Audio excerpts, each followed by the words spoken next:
સુરેન્દ્રનગરમાં ધજાડા પોલીસે મોટા પ્રમાણમાં ગેરકાયદેસર ગાંજાનું વાવેતર ઝડપી પાડ્યું છે. સાયલાના નડાડા ગામની માલિકીની વાડીમાંથી ગેરકાયદેસર ગાંજાનું વાવેતર ઝડપાયું છે.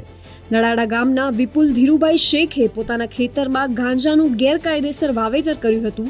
કપાસ અને એરંડાની આડમાં ગાંજાનું છોડનું વાવેતર થયું હતું. તેમાં ગાંજાના 69 છોડ જેનું વજન 181 કિલો સહિત 18,15,500નો મુદ્દામાલ જપ્ત કરવામાં આવ્યો છે.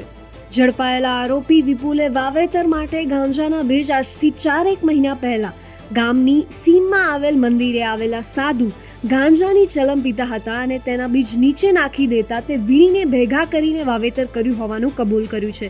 ધજાડા પોલીસે આ અંગે ગુનો નોંધીને વધુ તપાસ હાથ ધરી છે.